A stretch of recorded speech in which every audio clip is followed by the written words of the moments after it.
Good morning, everyone.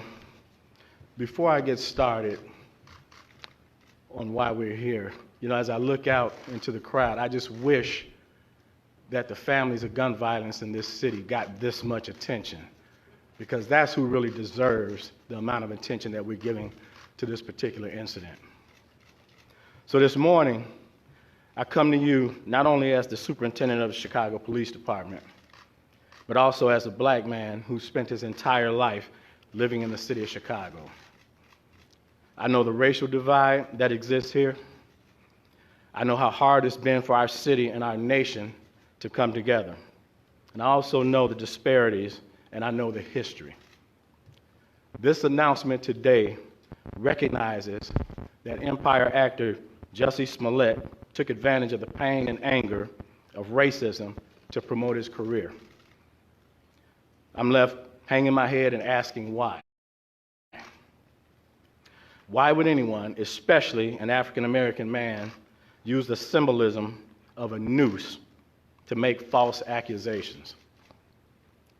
How could someone look at the hatred and suffering associated with that symbol and see an opportunity to manipulate that symbol to further his own public profile? How can an individual who's been embraced by the city of Chicago turn around and slap everyone in this city in the face by making these false claims?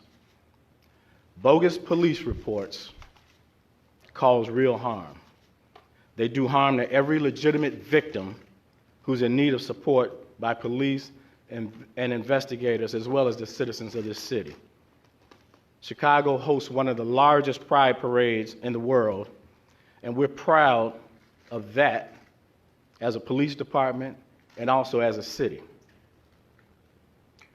We do not, nor will we ever tolerate hate in our city, whether that hate is based on an individual's sexual orientation, race, or anything else. So I'm offended by what's happened, and I'm also angry. I love the city of Chicago and the Chicago Police Department, warts and all. But this publicity stunt was a scar that Chicago didn't earn and certainly didn't deserve. To make things worse, the accusations within this phony attack received national attention for weeks. Celebrities, news commentators, and even presidential candidates weighed in on something that was choreographed by an actor. First, Smollett attempted to gain attention by sending a false letter that relied on racial, homophobic, and political language.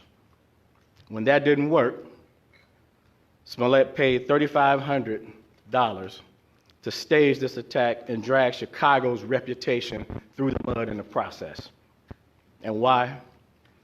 This stunt was orchestrated by Smollett because he was dissatisfied with his salary. So he concocted a story about being attacked.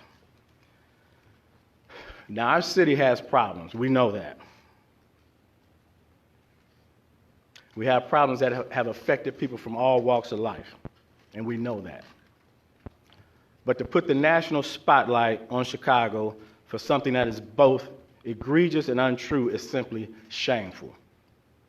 I'm also concerned about what this means moving forward for hate crimes.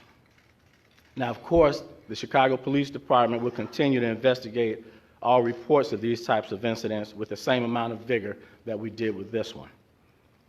But my concern is that hate crimes will now publicly be met with a level of skepticism that previously didn't happen.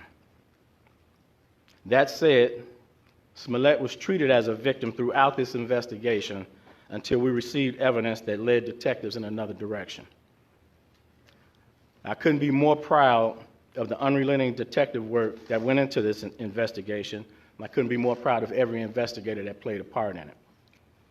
The detective work that we saw in this case is indicative of the work that our detectives do every day in this city. This case in particular involved hours of video evidence, which when combined with old-fashioned police work, uncovered the truth. These detectives deserve all the credit in the world for carefully analyzing the leads and the evidence for weeks before coming to their conclusion. I'd also like to thank the FBI for their help in this investigation. The FBI's partnership with CPD has been pivotal in this particular case. I only hope that the truth about what happened receives the same amount of attention that the hoax did. I'll continue to pray for this troubled young man who resorted to both drastic and illegal tactics to gain attention.